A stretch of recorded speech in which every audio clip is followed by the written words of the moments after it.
Hi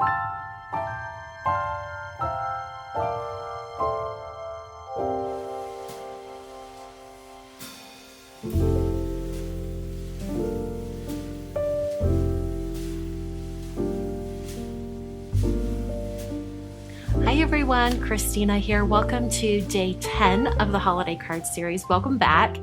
Today's cards, there are 3 of them, are really fun circular shaker cards. When I saw the stamp set I'm using today from Avery, Elle, my first thought was these need to be on shaker cards and circular shaker cards. So let's get into it. Okay, so I'm stepping out of the norm here and I'm going to show you the cards first because I want you to see where we're heading with all of this. We're going to do a bunch of die cutting here at the beginning of the video and I want you to see where we're going. The stamp set I'm using today is called Holiday Circle Tags from Avery, Elle.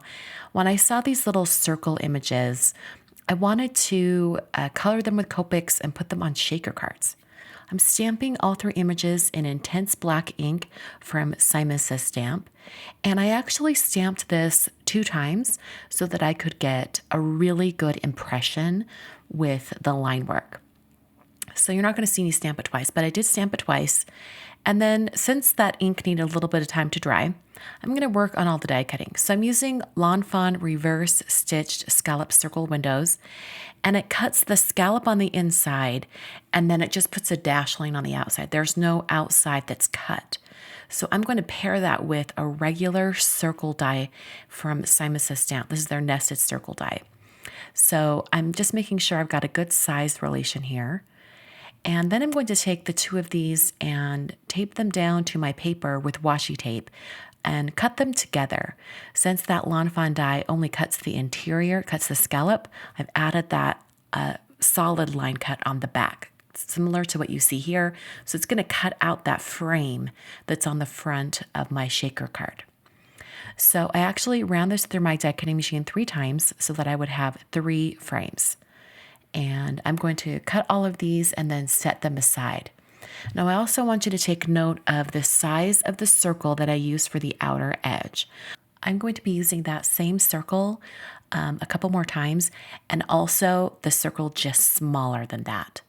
So I'm going to be working on the card base. I've got some Neenah Classic Crest Solar White 110-pound cardstock, and I'm going to score that so that I have a fold to work with. And then I have that same circle die, and I'm putting it on with just that little bit of the circle hanging off the fold. So when I run this through my die cutting machine, it is going to preserve the fold so that I have a circle card base with just a little tiny fold at the top. Now this cardstock is very thick and it didn't really want to cut, even though I put it through multiple times. So it just needed a tiny bit of help here right at the end, and I used a Tim Holtz craft knife for that. So I just finished cutting that through, and now I have a circle card base that folds open. So I did that 2 more times, and then now I have all these white cardstock pieces cut. I've got 3 card bases and also 3 frames. Now these frames are going to need some acetate or window plastic to kind of contain all of the pieces inside my shaker cards. So I'm taking the circle that's just the next size down in the nested circle die set from Simon, and I'm using some acetate. I'm going to cut this down so I can run it through my die cutting machine, and I'm going to cut 3 circle pieces out of the plastic as well. And it's going to be the perfect size to go right behind that frame and contain all of the shaker pieces. So I have all my die cutting done until I know what color I want for the background on these.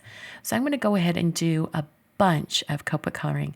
It's really only a lot because I have 3 of these images to color, but really each image is quite simple, and I'm using very easy Copic coloring as well. I'm using 2 colors of red, R35 and R39, for some shading. And a tail end here, just for a little more shading, I will bring in some E18. I think it's E18, it might be E19.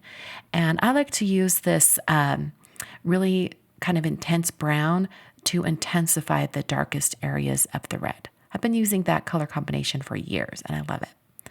For the hat on the snowman, I'm using 3 colors of cool gray. I've got C5, C7, and C9, and I'm starting with a full coating, a full layer of C5. Then I'm coming in with C7 and adding where those shadows will be. I'm just bringing in from each edge of the hat and then back to C5 for blending. I'm putting a little bit of C9 just in the darkest, most areas, and then going back to C7 and C5 to blend that out. I'm going to do the same method for the brim of the hat and also the penguin down the bottom. For the beard and the little ball on Santa's hat, I'm using C2, which is a really pale gray. It's going to give just a hint of a shadow. And after I had that on there, I decided that I wanted to have it a little bit more blended out. So I grabbed some C0 and just blended out those edges. So I'm going to grab C2 and C0, that same combination I used on Santa, and I'm using that for the white area on the penguin and blending all of that out. So now I'm going to go to Santa's face. I'm going to be using a very simple color combination for his face. I'm first doing the blush with R20. I use that on the penguin as well. And then I'm using E51 and E55 for Santa's face. Just 2 colors. It should be really, really simple.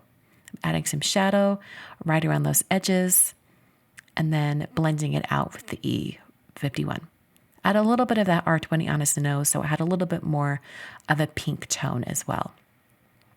I've got 2 colors of orange for the penguin's beak and also the carrot nose on the snowman. And then I'm going to start adding some of the coloring on the snowman's face. So I'm going to start with some blue shades. I've got B00 and B00. I'm adding the shading similar to how I did on Santa, where I just use the little bit of a darker shade for the shadow and then the lighter shade to blend out.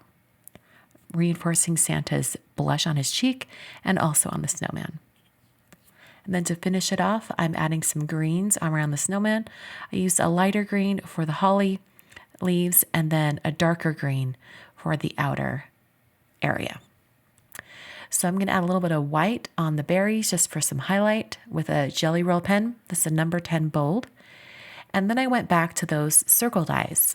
I'm going to try to fit the right circle on these images. That one's too big, so I'm going to go to the next size down, which happened to fit these absolutely perfectly. So I held that in place with some washi tape, ran it through my die cutting machine, and now I have a perfectly cut out circle image. And I repeated those steps for the other 2 images as well. I then picked out some different cardstock colors to go behind these. They're all cardstocks from Hero Arts. I have them listed down below. And then I picked out some sequins mixes from Simon as well. And I've got those listed down in the supplies also. For the actual shaker area, this is my method for circle shaker cards or any shaker cards really. I fold my foam tape in half so that it's doubled up. And then I cut it down the middle with scissors. You could actually skip this step, but my frame that I have on the top of my shaker area is quite thin, and so I needed to cut it down. So after I have my foam prepared, I then glued on the front of my shaker area. I used a little bit of Gina K Designs Connect glue and then put that acetate circle right on top. And that creates that clear window for the front of my shaker card. Repeated that for the other 2 circles. And then I grabbed my foam tape that I've already prepped, and I'm going to remove the release paper on both sides of the foam. And by releasing the paper on both sides, that allows you to manipulate and bend the foam so that it can go around the circle area without having to cut it into smaller pieces. This makes it really easy and fast to do circle shaker cards like this, as well as a little bit more secure because there won't be as many gaps between the foam or opportunities for sequins to kind of sneak out. When I get near the end, when it's circling all the way around, use my scissors and just cut that off so that it meets up on the ends perfectly. So now I'm going to put the sequins inside these wells that I've created with the foam tape. I've got that first one with kind of icy blue colors in the sequins. And after I have quite a bit in there, I'm going to take my blue cardstock circle, which I cut using the same size of circle dies I did for the acetate window. After I have that one on there, I'm going to do the same for the green mix. I'm going to go ahead and just sprinkle this inside my shaker area and kind of push down those sequins and then put my cardstock on top. And it locks in that entire shaker area. The last one is the one with the red and pink. Got some cute snowflake sequins in there as well. And then I'll put my red cardstock right on top. So now it's time to prep these to go on our circle card bases. So I'm using some Tombow Extreme adhesive, just putting some tape adhesive on the back and adhering that down, and my tape runner did not want to work with me. And then I'm just using the sides of my hands to line this up on the circle base. At this point, it doesn't matter the orientation, if it's up or down or anything like that, because it's a circle. And then I'll press that down, and now I have a fun shaker area that I'll be able to put my image right on top. So I did that for the other two circles, and then I put some of that extreme adhesive on the back of the images and put them directly in the center over the top of these shaker areas. And I did open them up to make sure that the fold was at the top and then adhered directly down onto that circle shaker. Super, super cute. I love this. I love how they turned out, and I like the different colors. So those are my 3 cards. And here's a little bonus clip for you. Here's my fiance looking at the cards. He thought they were so fun. And then he picked them up. I wish I had audio for this, but I didn't have my mic on. And he started playing with the cards. I thought that was so funny. Which one of those is your favorite? Do you like the Santa, the snowman, or what was the other one? The penguin.